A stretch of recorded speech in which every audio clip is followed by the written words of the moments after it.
Shri Gayatri tours and travels Chardham యాత్ర complete travel plan. ఇక మధ్యప్రదేశ్ నుంచి రాజ్యసభకు వెళ్లేందుకు ఆలోచించినటువంటి మీనాక్షి నటరాజన్ నామినేషన్ తిరస్కరణ అయింది. మధ్యప్రదేశ్ నుంచి రాజ్యసభకు మీనాక్షి నటరాజన్ నామినేషన్ దాఖలు చేశారు. ఇక ఆ నామినేషన్ తిరస్కరించబడింది. తెలంగాణలో క్రిమినల్ కేసులు ఉన్నట్లు అఫిడవిట్ లో వెల్లడించలేదంటూ ఈసీకి బీజేపీ ఫిర్యాదు చేసింది. ఇక ఆస్తుల వివరాలు తెలపలేదంటూ బీజేపీ ఆరోపణలు చేసింది. మీనాక్షి నామినేషన్ ఆ తర్వాత రిటర్నింగ్ అధికారి తిరస్కరించారు. ఇక ఈ అంశం మీద సుప్రీంకోర్టును ఆశ్రయించబోతున్నారు మీనాక్షి నటరాజన్. ఇక మధ్యప్రదేశ్ నుంచి కాంగ్రెస్ అధిష్టానం మీనాక్షి నటరాజన్ రాజ్యసభకు పంపించేందుకు సిద్ధమైంది. ఇక ఆ తర్వాత నామినేషన్ దాఖలు చేసినటువంటి మీనాక్షి నటరాజన్ కు రిటర్నింగ్ అధికారి నుంచి చుక్కదిరైంది. తన నామినేషన్ తిరస్కరించబడింది. ఇక ఇప్పుడు సుప్రీంకోర్టుకు వెళ్లేందుకు మీనాక్షి నటరాజన్ తదుపరి ప్రొసీడింగ్స్ చేస్తూ ఉన్నారు. దీనికి సంబంధించినటువంటి డీటెయిల్స్ మా ప్రతినిధి సత్యాన్ని అడిగి తెలుసుకుందాం. సత్య, మీనాక్షి నటరాజన్ నామినేషన్ తిరస్కరణకు గురైంది రాజ్యసభకు వెళ్లేందుకు. ఇక ఇప్పుడు ప్రస్తుతం నెక్స్ట్ ప్రొసీడింగ్స్ ఏంటి?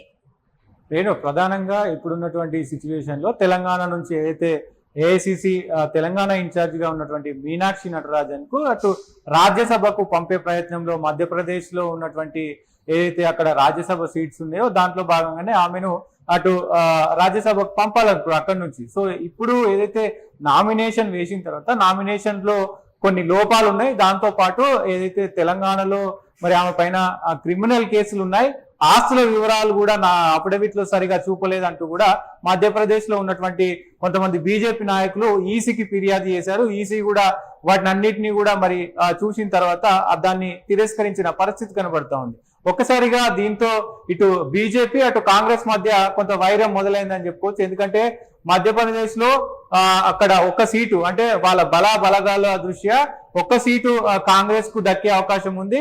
దాని తర్వాత ఇంకా 2 సీట్లు కూడా బీజేపీకి వెళ్లే అవకాశం ఉంది. సో ఇప్పుడు ఏదైతే మీనాక్షి నటరాజన్ ఇప్పుడు తిరస్కరించబడిందో సో దాంతో 3కు 3 సీట్లు కూడా మరి ఆ రాజ్యసభ సీట్లు మరి బీజేపీకి వెళ్లే అవకాశం అయితే కనబడతా ఉంది. ఖచ్చితంగా దీనిపైన మరి సుప్రీంకోర్టు కూడా వెళ్లే అవకాశం అయితే కనబడతా ఉంది. రేణు, ప్రధానంగా ఇదంతా కూడా మహేష్ కుమార్ గౌడ్ ఇప్పటికే ఆయన దీనిపైన స్పందించారు. ఖచ్చితంగా కుట్రపూరితంగా కావాలనే మొత్తం కూడా ఇదంతా కూడా బీజేపీ కుట్రలో భాగంగానే ఇదంతా చేస్తుందంటూ కూడా ఆయన మరి మండిపడ్డ పరిస్థితి కనబడతా ఉంది.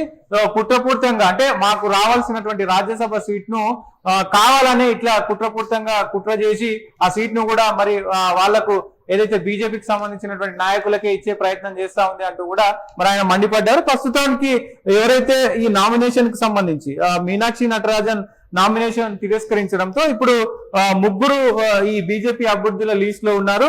తరుణ్ చుంగ్, రజనీష్ అగర్వాల్ అలాగే మహేష్ కేవత్, వీళ్ళు 3 కూడా ఏకగ్రీవంగా ఎన్నిక అయ్యే అవకాశం ఉన్నట్లు తెలుస్తా ఉంది. ఒకవేళ ఆమె మరి కోర్టుకు వెళ్లి గనక వీటన్నిటిపైన మరి ఒకవేళ కోర్టు ఏం సూచన చేస్తుంది ఏంటి అనేది కూడా చూడాల్సిన అవసరం. అంటే ఇప్పుడు వచ్చినటువంటి ఆరోపణల మీద మీనాక్షి నటరాజన్ ఏమైనా స్పందించడం జరిగిందా? ఏమైనా వివరణ ఇచ్చారా? ఎందుకంటే నామినేషన్ పత్రాలు అంటే తనకేమి ఈ నామినేషన్లు కానీ ఇవన్నీ కూడా కొత్త వ్యవహారం అయితే కాదు. మరి ఇటువంటి తప్పిదాలు ఉన్నటువంటి ఆరోపణల మీద ఏమంటున్నారు? ఎస్, డెఫినెట్ గా ఆమె మరి మళ్ళీ ఒకసారి ఈసీకి ఫిర్యాదు చేయడం కావచ్చు, దాంతో పాటు కోర్టుకు వెళ్లే అవకాశం ఉంటుంది. ప్రధానంగా ఇక్కడ ఈ అంశాలపైన ఏదైతే ఈ అఫిడవిట్ దాఖలు చేసే విషయంలో మనం గతంలో చూసినాం.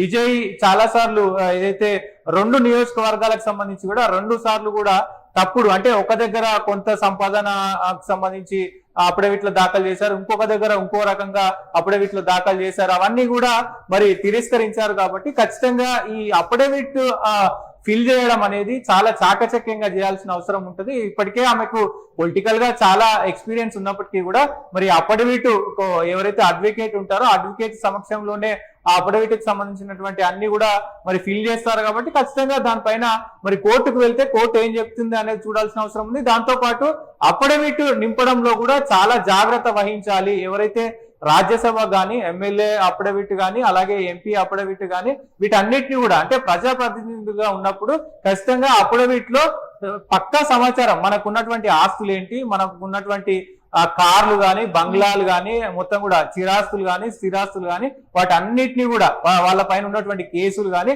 వాటన్నిటిని కూడా అఫిడవిట్ లో నింపాల్సిన అవసరం ఉంటది. కాబట్టి అవి ఏ ఒక్క తప్పు అయినా గానీ మరి ఈసీ దాన్ని తిరస్కరించే అవకాశం ఉంటుంది. కాబట్టి ఖచ్చితంగా ఇట్లాంటి కొన్ని తప్పిదాల వల్లే ఒక్కొక్కసారి ఇలా జరుగుతుంటుంది.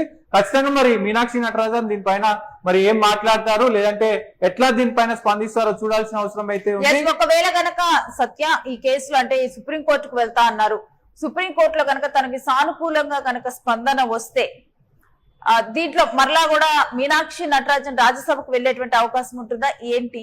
ఖచ్చితంగా అంటే వాళ్ళకు ఉన్నటువంటి బలాబలగలు ఇప్పుడు ఇక్కడ మధ్యప్రదేశ్ లో 3 రాజ్యసభ సీట్లు ఉన్నాయి ఖాళీగా. దానికి సంబంధించి 2 మెజారిటీ ఆల్రెడీ బీజేపీకి ఉంది, ఒక సీటు కాంగ్రెస్ కు ఉంది. ఆ కాంగ్రెస్ సంబంధించిన మెజారిటీ కూడా ఇప్పుడు మరి మీనాక్షి నటరాజన్ కి సంబంధించి ఆమె అఫిడవిట్ తిరస్కరిస్తే ఆ సీటు కూడా ఇటు బీజేపీకి పోయే అవకాశం ఉంటుంది. కావాలనే బీజేపీ ఇదంతా కూడా కుట్ర చేస్తుంది అంటూ కూడా మరి కాంగ్రెస్ నాయకులు అందరూ కూడా మండిపడుతున్నారు. ఇప్పటికే మల్లికార్జున్ ఖర్గే ఆల్రెడీ విమర్శిస్తా ఉన్నారు బీజేపీని, ఆ ఏఐసిసికి సంబంధించిన నాయకులందరూ కూడా విమర్శిస్తా ఉన్నారు. చూడాలి దీనిపైన కోర్టు కానీ లేదంటే మరి ఈసీ కూడా పునరాలోచిస్తుందా ఏంటి అనేది కూడా చూడాల్సిన అవసరం ఉంది.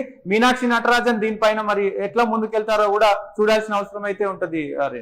Right Satya, thanks for the details. ఇక మీనాక్షి నటరాజన్ రాజ్యసభ నామినేషన్ తిరస్కరణకి గురవటం ఇది కావాలని చెప్పే అంటే బీజేపీయే ఆ ఒక్క స్థానాన్ని కూడా బీజేపీ తీసేసుకునే విధంగానే ఈ రకమైన చర్యకు పాల్పడింది. ఇది బీజేపీ కుట్ర అని చెప్పుకొని ఇప్పుడు కాంగ్రెస్ చెబుతూ ఉంది.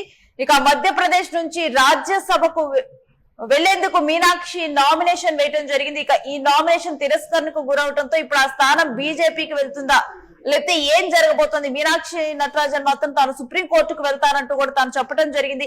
ఇక తాను ఏదైతే అఫిడవిట్ ఇటు నామినేషన్ వేశారో దాంట్లో క్రిమినల్ కేసులు, తెలంగాణలో ఉన్నటువంటి క్రిమినల్ కేసులు గాని అదేవిధంగా తన ఆస్తులకు సంబంధించినటువంటి వివరాలను గాని పూర్తిగా పొందుపరచలేదు అంటూ బీజేపీ ఆరోపణలు చేసింది. ఈ ఆరోపణల తర్వాత రిటర్నింగ్ అధికారి మీనాక్షి నటరాజన్ వేసినటువంటి అఫిడవిట్ ని తిరస్కరించడం జరిగింది, నామినేషన్ ని తిరస్కరించారు.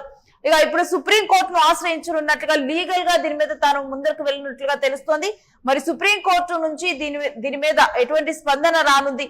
మరి మధ్యప్రదేశ్ లో ఆ ఒక్క స్థానం ఏదైతే 3 రాజ్యసభ స్థానాలు ఉన్నాయో పెద్దల సభకు వెళ్లేందుకు 2 స్థానాలు ఇప్పుడు బీజేపీకి, ఒక స్థానం కాంగ్రెస్ నుంచి ఇటు మీనాక్షి నటరాజన్ కి దక్కరున్నట్లుగా చూసాం. కానీ ఇప్పుడు మీనాక్షి నటరాజన్ నామినేషన్ తిరస్కరణకు గురవడంతో ఇక ఏకగ్రీవంగా బీజేపీ నుంచి 3 ఆ రేస్ లో ఉన్నట్లుగా తెలుస్తోంది. మరి ఏం జరగబోతోంది మధ్యప్రదేశ్ ఈ రాజ్యసభ స్థానం విషయంలో అనేది ఇప్పుడు ఉత్కంఠగా మారింది.